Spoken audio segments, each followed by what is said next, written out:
to do a live mock draft for the 2024 NFL Draft. I'm going to go through every pick in the first round for each team that has a first round pick, and we'll see where your favorite team is going to go in the NFL Draft.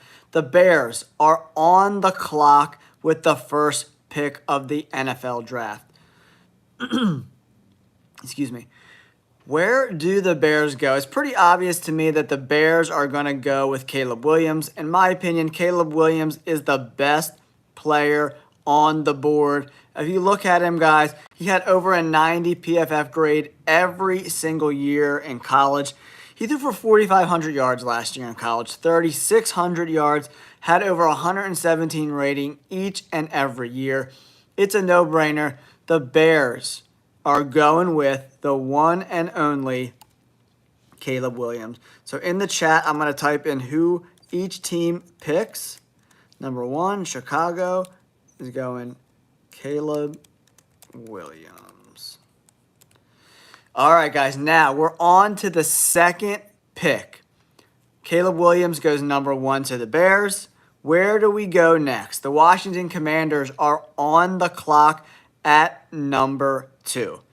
In my opinion, I really like Jayden Daniels to go to Washington. A lot of people I like Drake May better. Could they go something crazy like J.J. McCarthy? I don't think so. I think the best fit for Washington is without a doubt Jayden Daniels. Jayden Daniels is an excellent quarterback. He doesn't come without flaws though, right? He is a little inaccurate, and he's really, really skinny, so there are some concerns about him, but Cliff Kingsbury is the new offensive coordinator for the Washington Commanders, right? And so him and Dan Quinn, they're going to want, Kingsbury has worked with Kyler Murray in Arizona, and he also worked with Patrick Mahomes in college, so I really think Jayden Daniels is the pick for the Washington Commanders at number 2. All right, now the Patriots are on the clock, right? The Patriots have the number 3 pick. The Patriots could go anywhere. So number 2, we're going Jayden Daniels. Let me type this in real quick. Number 2, we got Washington, and they go Daniels. All right, now the Patriots are on the board. The Patriots could go in any direction. If I'm the Patriots, I'm going to trade this pick. But for this little fun exercise, I'm not going to do any trades. But I think it makes sense. There's 2 teams that I think make the most sense for the Patriots to trade with. That's at number 6 with the Giants.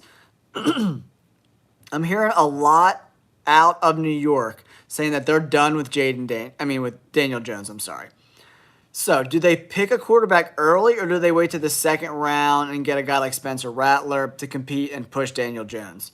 That's an interesting pick. And then obviously Minnesota, they have the 11 and 23 pick that they got from Houston. They're going to move up to pick a quarterback. Where do they move up to? Do they trade with the Patriots at number 3? Do they trade with the Chargers at number 5? Or they could even trade with the Giants at number 6. That's a very good possibility. But for me, do you pass on a guy like Drake May? I don't know, man. In the next quarterback class, I think the Patriots are going to be drafting in the top 5, top 10 again next year. So, in my heart of hearts, I'm saying they trade this pick.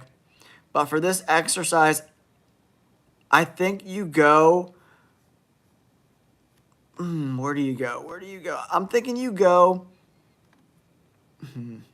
Where do I go with this Patriot picks? I think I'm going to go Drake May. I really do. I think that's the way to do it. The Patriots are on the clock at 3. They're taking Drake May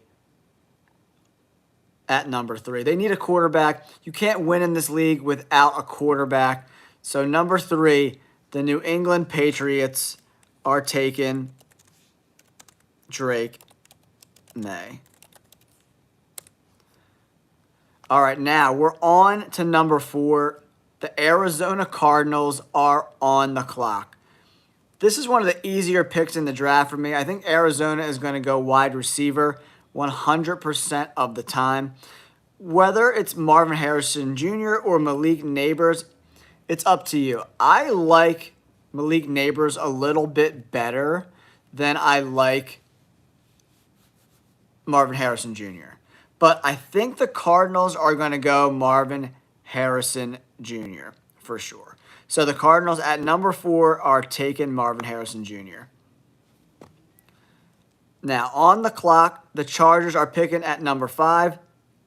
You can go with a bunch of different weapons at number 5. What do I like? Do I like the Chargers to go offensive line, or do I like them to pick a playmaker like Malik Neighbors? Harbaugh likes to build his teams through the trenches, so if they take Joe Alt, I'm not going to be 100% surprised. But Malik Neighbors is a generational talent at the wide receiver position, so I just don't see a situation where, and Justin Herbert has no weapons anymore. Like, they completely gutted the wide receiver room, so I really like Malik Neighbors to the Chargers at number 5. I just don't think they pass up on him at number 5. So, number 4, Arizona went Harrison Jr. And number 5, LA Chargers go with one of my favorite players in the draft, Neighbors. I think Neighbors is the best wide receiver in the draft. That's my opinion. I love Neighbors. I wouldn't even be surprised at number 3, the Patriots just picked Neighbors. All right, number 6 on the clock is the Giants. The Giants need a ton of help in a lot of places, man. But the way this draft board fell, there's not really a quarterback worth taking. The big-time wide receivers are off the board, but they could definitely go Rome Odunze from Washington. He's a really good player. Or a guy like Brock Bowers makes a lot of sense. But passing up Joe Alt just doesn't make any sense for me, man. The Giants need to protect Daniel Jones. They've had a horrible, horrible time protecting him. So it's between Joe Alt and Rome Odunze. They really need wide receivers. They have no weapons for Daniel Jones. What do you guys think? Do you guys like Joe Alt better to the Giants or Rome Odunze?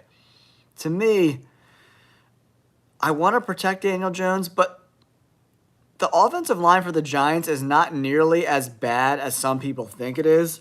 So I think they roll the dice, and they pick the best wide receiver left on the board. Rome Odunze, he's a really good wide receiver. And 99% of drafts in the last 20 years, I think Rome Odunze is the number 1 receiver off the board. So I'm going to stick to my druthers. Rome Odunze is going to the Giants at number 6. And that makes pick number 7 that much easier. The Titans had a real hard time protecting Will Levis last year. So number 6, the New York Giants go with Odunze. Number 7, we're going with Joe Alt to the Titans, man. That's the way the board falls. I think that's the best situation for the Titans. The Titans are hoping nobody picks Joe Alt earlier. Joe Alt, he's 6'7", 340 pounds or whatever it is. He's an absolute monster. Now the Falcons are on the clock. The Falcons have a lot of holes on defense. I think they're going to go edge in this draft. But where do you go at edge? There's 3 guys that are at the top of the draft class for me. It's Jared Verse from Florida State, Dallas Turner, the edge defender from Alabama, and Laiatu Latu, the edge defender from UCLA. I think, in my opinion, the best pure pass rusher is Laiatu Latu. Second is Dallas Turner. Dallas Turner needs a little polish. If he can learn some more pass rush moves and he's not just like a bull rush guy trying to beat guys with speed off the edge, he can turn into a really good edge defender at the NFL level. But Laiatu Latu had to medically retire a few years ago because of a neck injury. So as a GM, I got to mitigate some risk, right? I like Laiatu Latu better. But at number 8 in the draft, a guy that just retired early because of a medical injury, you're like, ooh, I don't love that. So I'm going Dallas Turner to the Falcons at number 8. Dallas Turner had an 81 grade this year, 11 sacks, 89 pass rush grade, and one of the best in the class. His pass rush win rate, over 19%. He's an incredible specimen coming off the edge. I love Dallas Turner going to the Falcons at number 8.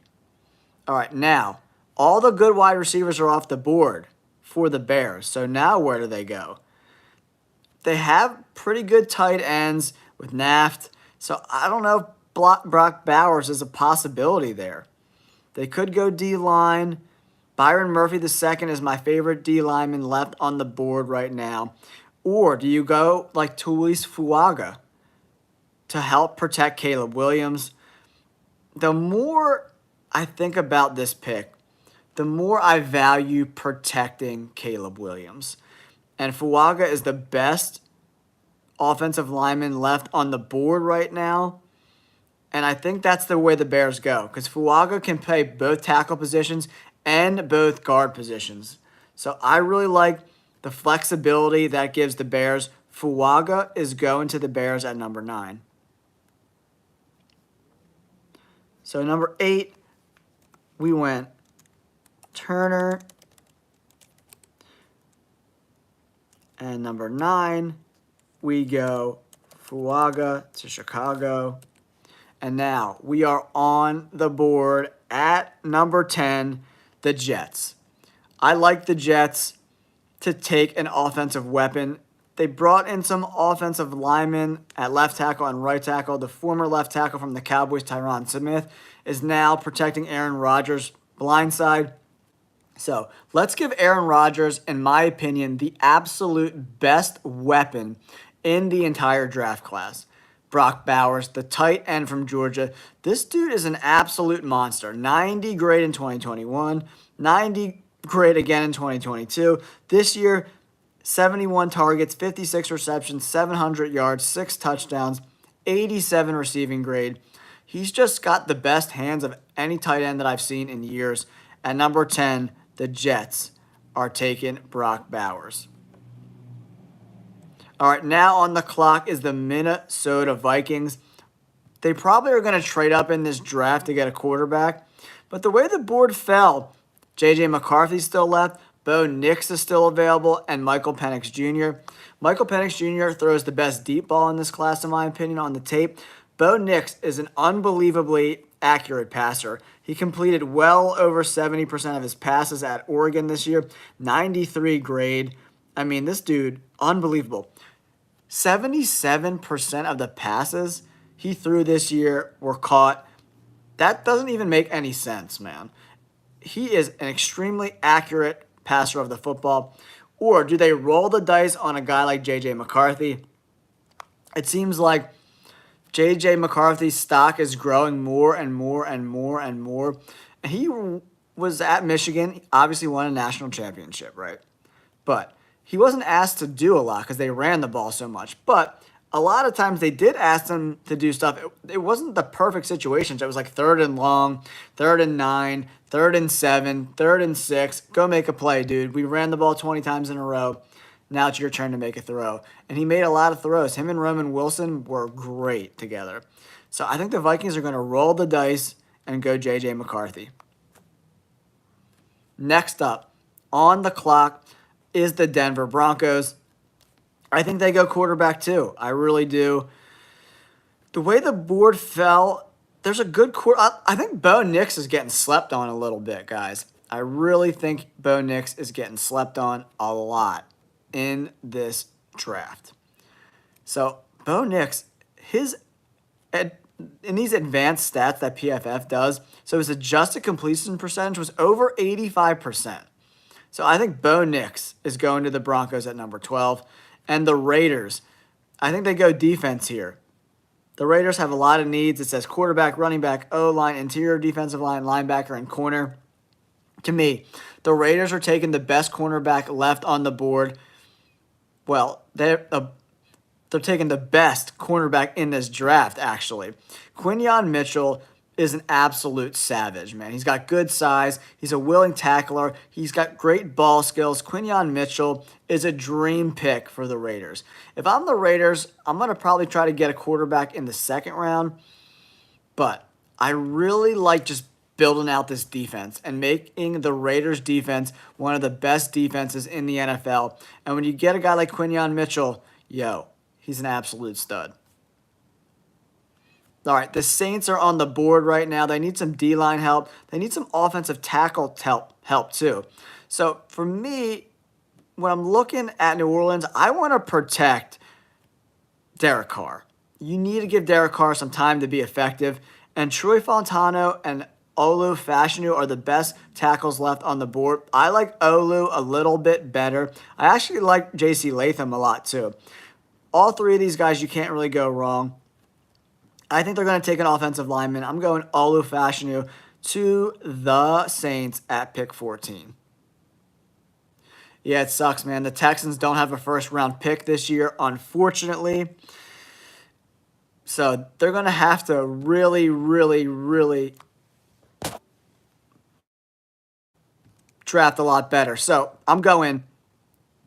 So at 15, the Colts are up, guys. Unfortunately, I got to bounce. I forgot I got a Skype meeting to go to. So the Colts, I'm going to go Cooper DeJean. The Seattle Seahawks need help everywhere. I'm going Terrion Arnold. I like the Jaguars to pick, offensive line help. You can go edge. Latu's going. And then the Bengals are getting J.C. Latham. Oh, no, I got to go. Sorry, guys. I'll come back later. Peace.